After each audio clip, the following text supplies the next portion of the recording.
lose your money, when you lose your money, you lose nothing. When you lose your health, you lose something. When you lose your character, you lose everything. Artinya apa? Artinya karakter itu segalanya buat kita. Hasil penelitian menunjukkan bahwa ternyata dari 100 faktor sukses, IQ itu hanya berada di urutan ke-21. Sekolah di sekolah favorit, urutan ke-23. Jadi sekolah di sekolah favorit tidak menjamin kita yang sukses. IQ 150 tidak menjamin kita yang sukses. Lulus dengan nilai terbaik, IPK 4,0 tidak menjamin kita yang sukses. Anda tahu bahwa IPK 4,0 itu saya sudah selalu mengatakan pada para mahasiswa, IPK nggak perlu 4,0 karena tidak menjamin kita yang sukses. Ini berada di urutan ke-23. IPK itu cukup 3,98, 3,95 itu sudah cukup. Ya. Yang paling penting apa?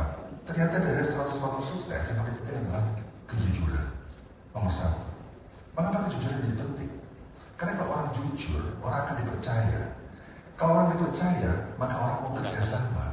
Kalau orang mau kerjasama, hampir pasti kita ini akan bisa sukses. Karena apa? Orang mau membantu kita. Tapi kalau kita berkomunikasi penuh dengan prasangka, kolaborasi penuh dengan transaksi yang sifatnya instrumental, perlu dengan prasangka, perlu dengan curiga, tidak akan pernah abadi. Oleh karena kejujuran menjadi faktor yang sangat penting sekali. Kedua adalah kedisiplinan. Ketiga adalah get along with people. Jadi kita tuh mudah gaul, mudah menolong orang, suka senyum, suka membantu. Yang keempat, ternyata dukungan dari pasangan hidup lebih penting daripada IQ. Dukungan dari pasangan hidup lebih penting daripada IPK 4,0. Apa arti 4,0? Kalau kita kerja jam 3 sore sudah ditelepon pasangan kita, cepat pulang. Kita lagi lembur kerja, ditelepon lagi. Kalau pasangan hidup kita tidak mendukung karir kita, percuma. IPK 4,0, sekolah di Harvard, kemudian IQ 150.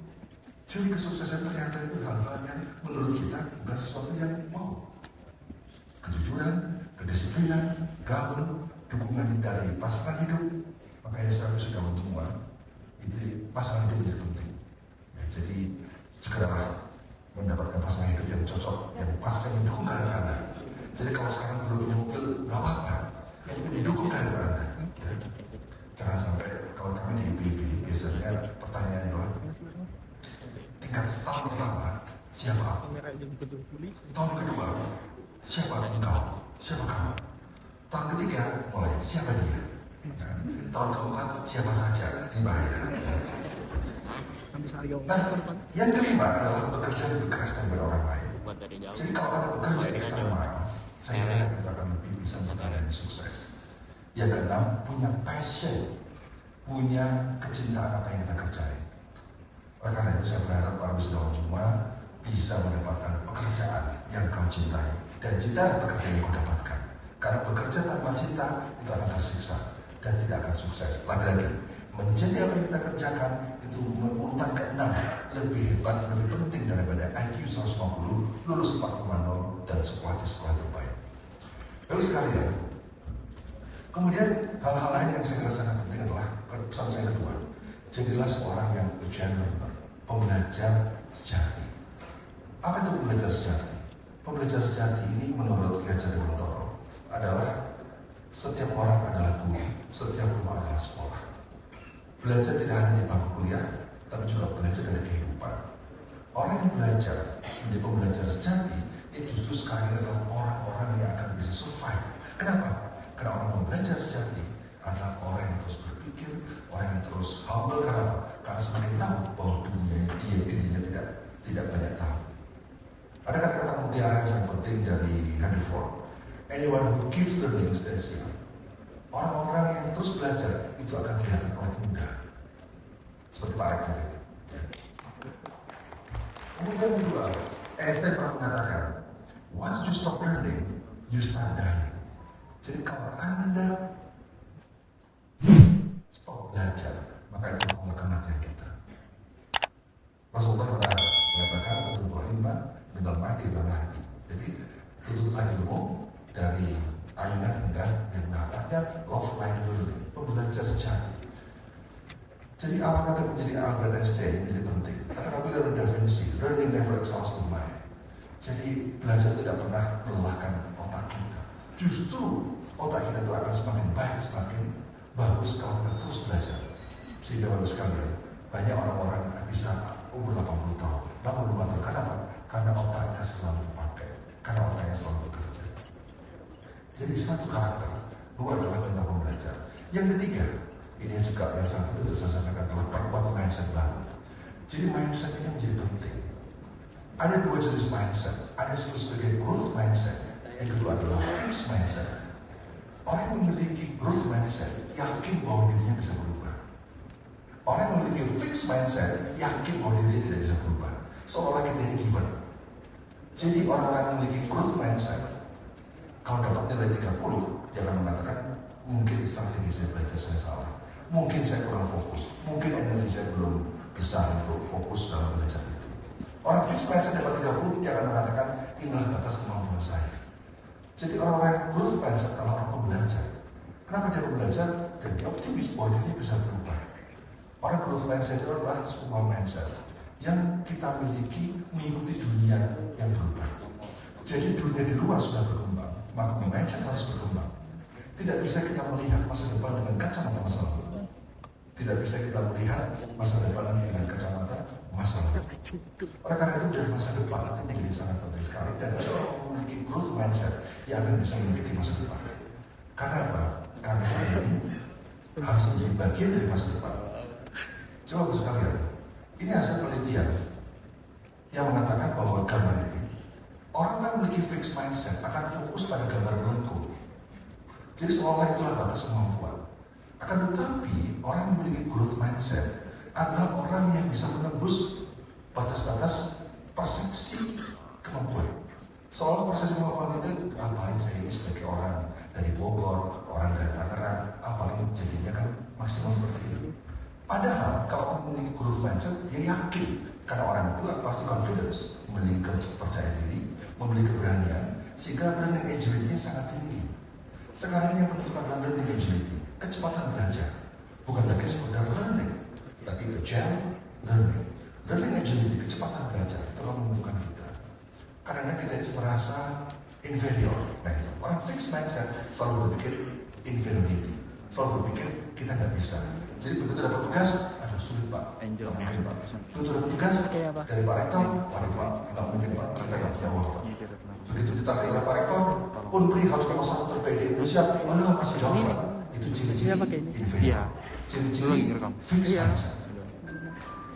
Bisa nggak Unpri nomor 1 di Indonesia? Nah, itu ciri growth mindset. Tapi ngomong bisa hanya 3 orang. Bisa nggak Unpri nomor 1 di Indonesia? Nah, itu baru.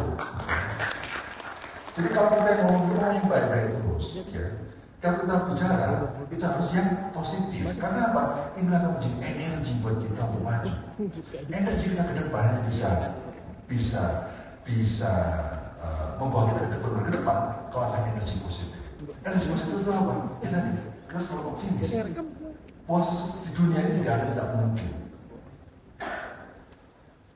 Hasil penelitian menunjukkan, next.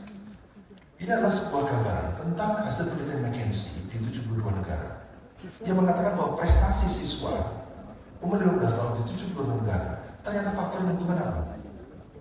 Bukan orang tua, bukan sekolah, bukan guru. Mereka berpengaruh, tapi pengaruh yang besar itu mindset siswa itu sendiri.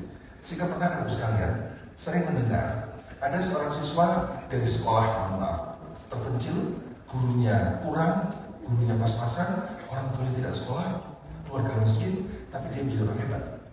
Apa yang membuat dia hebat? Mindset siswa itu sendiri. Sehingga sebenarnya perlu kita lakukan hari ini adalah revolusi mindset bangsa ini. Revolusi mindset teman-teman di IPB, teman-teman di Unpri, para dosen. Jadi saya juga pertama kali Pak Rektor, saya kalau jadi rektor itu 2018, saya sampaikan pada dosen di IPB. IPB harus menjadi nomor 1 di Indonesia. Nggak mungkin Pak, karena kita selalu menghentikan nomor terus. Saya bilang, mungkin. Oh, perbandingan lain apa? Hidupnya 24 jam sebenarnya. Matanya 2, kakinya 2, tangannya 2. Makanya nasi juga sama. Bedanya apa? Bedanya soal will power, kekuatan kemampuan. If there is a will, there is a way. Hampir pasti. Kalau kita punya kemampuan, pasti akan bisa. Nah kemudian setelah itu saya membuat lagu. Saya ini komposer, pencipta lagu. Silakan dicek di Joox sama di Spotify, itu lagu terbaik. Dan gimana? Itu lagu-lagu yang berusaha cara saya berdoa dan cara saya mengajak orang. Judulnya Kampus Terbaik. Jadi 2019 saya buat lagu judulnya Kampus Terbaik. Agar apa? Agar ini terbaik. Sehingga di mulut saya, di otak saya nggak ada terpikir kita ini bukan terbaik, harus terbaik. Sehingga setiap sudah saya nyanyi lagu itu bersama para wisudawan. Kampus terbaik. Alhamdulillah pada tahun 2020 pasterisasi perguruan tinggi, sehingga dari pasterisasi itu sekarang udah gak ada. Pasterisasi perguruan tinggi 2020 alhamdulillah IPB nomor 1 terbaik di Indonesia. Bisa nggak? Bisa. Sekarang setelah problem sekarang itu adalah menuju puncak soal ability, stay on top soal karakter. Oleh karena itu yang paling penting adalah bagaimana kalau kita sudah di puncak, dia harus melakukan creating the new top. Creating the new top, maka IPB harus menjadi nomor 1, tidak hanya di Indonesia. Alhamdulillah berdasarkan US World Industry Ranking, peringkat dunia yang diambil pemerintah, alhamdulillah IPB di bidang pertanian sekarang ini terbaik nomor 1 di Asia Tenggara, ya. Nomor 6 di Asia dan nomor 41 di dunia. Tadinya mungkin nggak 50 besar dunia, nggak mungkin. Sekarang jadi mungkin. Karena apa? Willpower. Kekuatan kemauan itu menjadi penentu kita. Dan oleh karena itu saya berharap kita semua para wisudawan, Anda boleh sekolah dimanapun, tapi ketika mindset Anda kuat, ketika punya willpower, itu akan menentukan nasib kita. Nah, itu sangat didukung oleh apa yang disebut oleh grit. Ini ada buku-buku sangat bagus sekali berjudul grit. Grit itu apa? Grit itu adalah kegigihan. Kegigihan itu apa? Kita tuh punya apa ya? Punya daya juang. Ini pasti sama hasil penelitian Stanley yang mengatakan bahwa faktor pelindung kita itu adalah hasil kerja keras kita. Kerja keras daripada orang lain. Kerja lebih keras daripada orang lain. Oleh karena itu orang-orang memiliki grit, punya kegigihan dan punya passion. Nah, passion itu apa? Mencintai apa yang kita kerjakan. Itu biasanya akan bisa sukses. Jadi kesuksesan itu sekalian karena grit. Dan orang yang memiliki grit karena apa? Karena dia punya minat, punya interest. Dia punya harapan, punya hope. Dia punya tujuan, punya purpose. Dan dia terus berlatih, terus bekerja, terus mempraktekkan, dan seterusnya. Jadi sekalian, ini para wisudawan semua, Anda punya masa depan yang luar biasa. Tergantung dari apa yang ada di otak kita. Apa yang tergantung pada mindset kita. Apa yang tergantung grit yang kita miliki. Nah, karena itu, kita juga harus yakin rumus ini. Rumus yang mengatakan bahwa sebenarnya skill yang kita miliki itu hasil perkalian antara talent dengan effort. Orang yang memiliki effort itu bisa mengalahkan orang yang memiliki talent. Orang yang memiliki effort itu apa? Orang yang memiliki mindset yang baik. Bahwa orang kalau belajar terus pasti bisa. Orang punya talent, tidak punya praktek, tidak pernah belajar, tidak pernah berlatih, hampir pasti kalah dengan orang yang tidak berbakat, tapi punya talent, punya effort yang besar. Oleh karena itu, sekali lagi, kalau Anda tidak berbakat dalam satu bidang, tapi Anda mencintai bidang itu, kerjakan. Karena dengan effort Anda yang ekstra yang besar, insya Allah akan bisa mengalahkan orang yang berbakat. Orang yang memiliki achievement, memiliki prestasi, adalah orang yang memiliki skill, tapi juga punya banyak latihan, punya banyak strategi, punya banyak belajar. Jadi sebenarnya grit dengan rumus ini membuat kita sebenarnya optimis bahwa kita dikalikan Tuhan dengan IQ sekian, IQ bisa berubah. Kalau sekarang IQ kita cuma 105, kita belajar keras, kita terus berlatih terus, IQ kita bisa naik. Jadi penemu IQ sendiri mengatakan bahwa IQ bisa berubah. Seolah IQ itu fix, orang mengatakan. Jadi Anda harus yakin loh sekalian bahwa perguruan tinggi sekolah dimanapun sama saja. Sekarang tergantung pada apa? Pada mindset dan willpower Anda. Itulah yang menentukan nasib kita. Jadi kalau kita bekerja dimarahin oleh bos, Anda nggak mungkin menunjukkan transkrip Anda. Saya mau komando, saya hebat loh. Anda marahin saya, udah nggak laku lagi mark komando itu. Tapi kalau Anda tunjukkan prestasi, terlepas Anda mengatakan ada yang ditegur oleh atasan Anda. Dan ketika ditegur, saya alumni Unri loh, saya alumni hebat loh. Nggak laku lagi, nggak laku apa?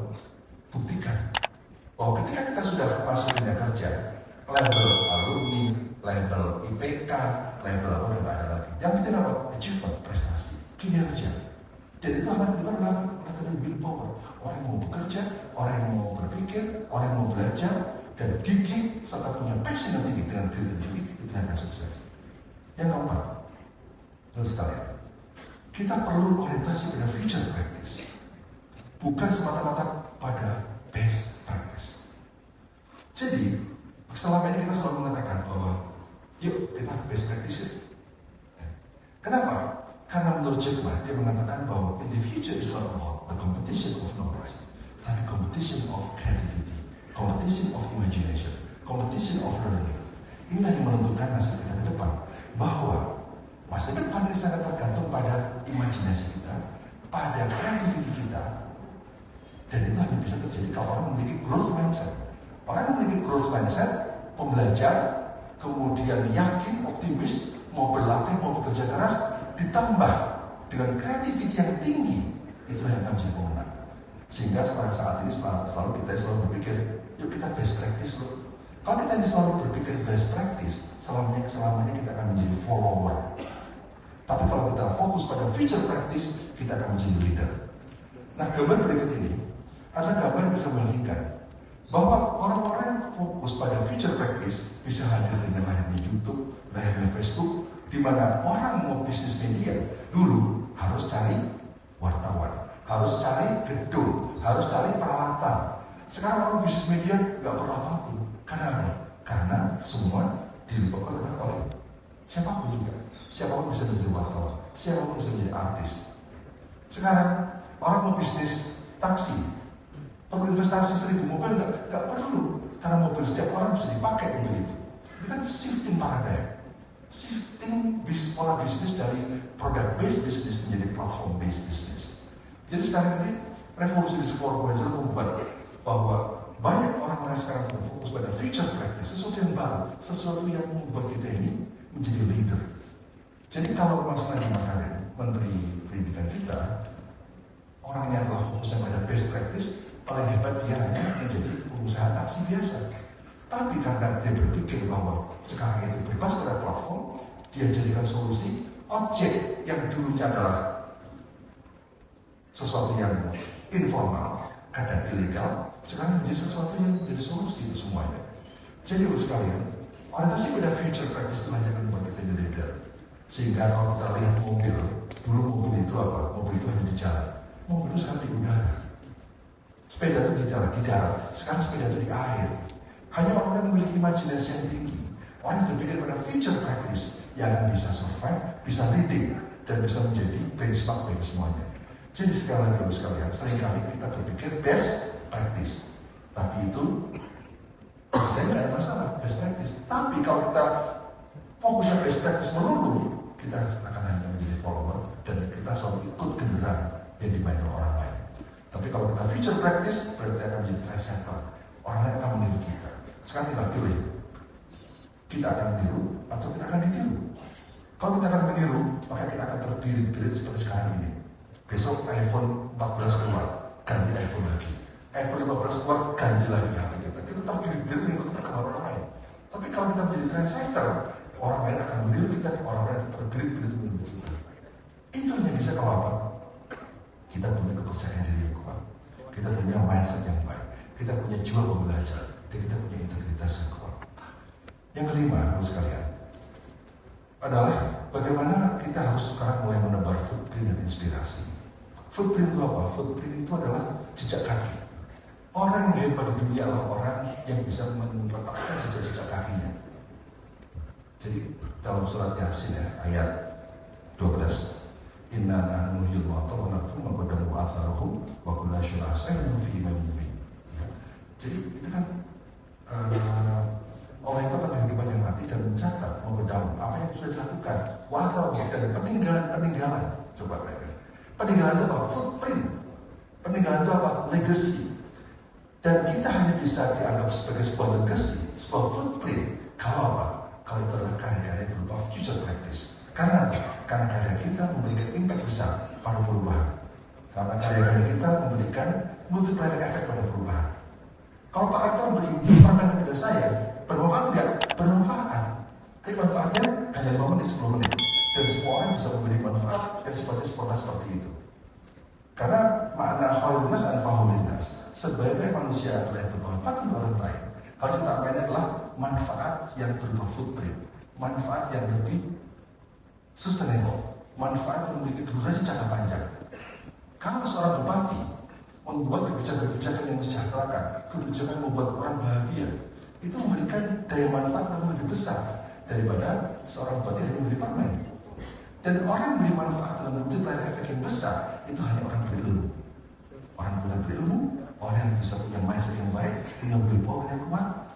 Tidak semua orang bisa. Oleh karena itu saya yakin kita semua berdoa agar kita ini benar-benar menjadi orang-orang yang terus menebar footprint, menebar legasi, dan itu bisa menginspirasi orang lain. Kalau itu bisa menginspirasi orang lain, maka orang lain berbuat yang sama, kemudian orang lain menginspirasi orang lain lagi, sehingga dunia ini adalah dunia yang penuh dengan inspirasi. Oleh karena itu, paling penting adalah kehidupan kita harus ada arisan inspirasi. Ibu-ibu, arisan jangan hanya arisan uang, tapi ada arisan ide dan arisan inspirasi. Agar apa? Kita ini hidup selalu bersemangat. Hidup kita kadang-kadang baterai, kita kadang-kadang nol. Karena capek, lelah, stres. Tapi kalau kita punya komunitas, punya masyarakat, punya teman, punya sahabat yang bisa menjadi charger buat hidup kita, karena bisa saling menginspirasi, maka itulah hidup kita akan semakin hidup. Dan itu modal kita untuk menghadapi masa depan. Memang masa depan itu penuh dengan ketidakpastian. Masa depan penuh dengan ketidakpastian. Tapi Abraham Lincoln berpesan bahwa kita punya cara untuk memprediksi masa depan, meskipun masa depan tidak pasti.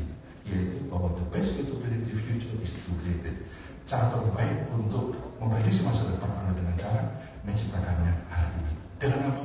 Dengan willpower yang kuat, dengan grit, dengan future mindset, dengan future practice, dengan integritas yang kuat. Insya Allah kita semua akan bisa berbahagia di dunia dan akhirat. Terima kasih. Assalamualaikum warahmatullahi wabarakatuh.